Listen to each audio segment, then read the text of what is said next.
Olá, mais um dia estamos aqui com o programa Escola da Graça e eu ainda estou aqui com o livro. Você já comentou? Quem não comentou ainda, tem a semana inteira para fazer um comentário falando eu quero.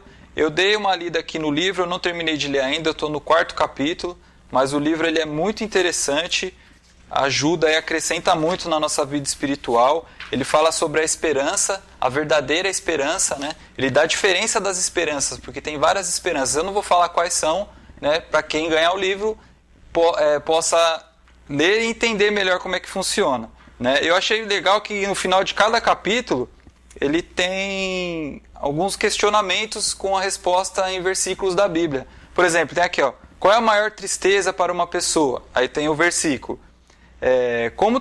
Como termina a esperança daqueles que não têm Jesus no coração? Tem um versículo, né? A esperança na morte? Aí tem um versículo. Eu achei bem legal porque tem uma interação, né, que a gente pode consultar lendo o livro e consultando na Bíblia. Eles deram um site aqui também. Para saber mais, acesse esperanca.com.br. Né? Então, a cada capítulo, no final, tem aí algumas perguntinhas e uma resposta na Bíblia. E esse livro pode ser seu, basta você comentar, deixar seu comentário no canal do YouTube, né, que a gente vai fazer o sorteio e vai te presentear. E na lição de hoje, né, veremos aí sobre um novo começo. Né? Jesus, quando ele veio, ele ficou 3 anos e meio dentro do ministério dele. 3 anos e meio, aproximadamente, ali com os discípulos, ensinando os discípulos. Né? É basicamente como se fosse um curso de faculdade, né? Um período assim quase igual à faculdade. Né? Eles estavam diariamente com o mestre aprendendo lições. Né? Mas seria da mesma forma que se você se formasse, ficasse os 4 anos na faculdade, pegasse o diploma e não soubesse nem por onde começar. Né? Essa é a impressão que dá, que os discípulos eles ficaram totalmente perdidos. E após a ressurreição de Cristo, ele ainda ficou mais 40 dias com esses discípulos, ensinando algumas lições de como eles deveriam se portar. Mas eles aparentemente também não entendiam, porque eles fizeram um questionamento para Jesus, que está em Atos 1:6. Né? Eles perguntaram, ó, estavam reunidos e lhe perguntaram, Senhor, é neste tempo que vais restaurar o reino de Israel? Eles acreditavam que Jesus ia restaurar Israel ali. Né? Eles ainda não entenderam que o plano da salvação era muito maior que a vitória sobre os romanos. Né?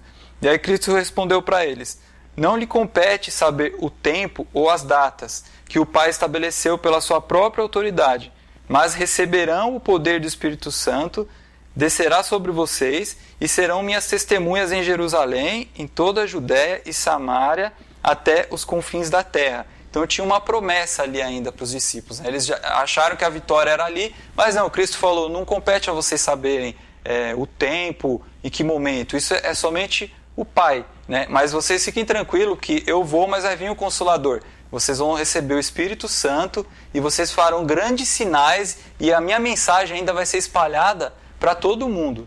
Engraçado é que logo após Jesus subir ao céu, vieram anjos da parte de Deus, porque os discípulos ficaram olhando atônitos, né? Olhando para o céu, vendo Jesus ser levado. E anjos chegaram para ele e falaram, por que vocês estão olhando para o céu? Esse mesmo Jesus que foi, ele vai voltar. Né? Aí às vezes eu fiquei me perguntando, mas por que precisou aparecer um anjo? Eles não tinham essa certeza? Jesus já tinha falado para eles que ele viria novamente, que viria reconstruir a nova Jerusalém, que a gente ia cear com o Pai. Por que precisou vir um anjo ali naquele momento? Talvez naquele exato momento, quando eles viram Jesus subir, eles ainda sentiram aquilo, o que a gente vai fazer sem Cristo aqui? Porque Jesus era a referência para eles, né? E o anjo veio ali para consolar eles, né? Para falar, fiquem tranquilos, esse mesmo Jesus que subiu, ele vai voltar novamente para levar vocês, né? E aquilo serviu de uma certa forma como esperança para os discípulos, que conforme o tempo foi passando, eles entenderam. Mas como eles entenderam? Eles perseveraram em oração, ficaram buscando ao Pai a todo momento, para que aí sim o Espírito Santo fosse derramado na vida deles. Mas eles não desistiram, não desanimaram, eles ficaram em oração, buscando a Deus para que o Espírito Santo fosse derramado. E porque eles perseveraram, aí sim eles entenderam, né? Muitas vezes a gente não entende o que Deus tem de propósito para a nossa vida. A gente não entende por quê? Porque a gente coloca a nossa vontade na frente da vontade de Deus. Os discípulos, eles entenderam porque eles perseveraram, eles continuaram buscando a Deus, né? A vontade deles era que a vitória viesse naquele momento, mas a vitória não era para aquele momento. Deus tinha algo muito maior para eles, né? E às vezes a gente também fica batendo a cabeça, não entende. Por quê? Porque a gente acha que é do nosso jeito, da nossa forma, sendo que Deus tem algo muito maior preparado para nós. Então a primeira mudança que a gente tem que ter na nossa vida é perseverar em oração.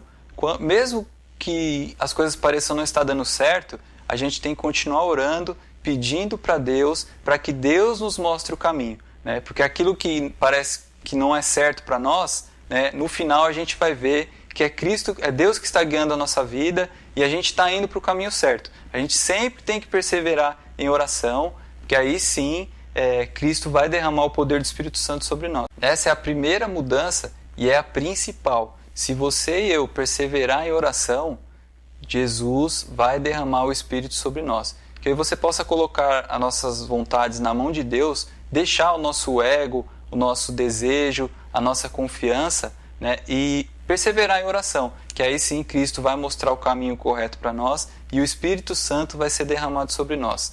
Amanhã nós veremos a história do Pentecoste e entenderemos qual é o significado do derramamento do Espírito Santo nas pessoas.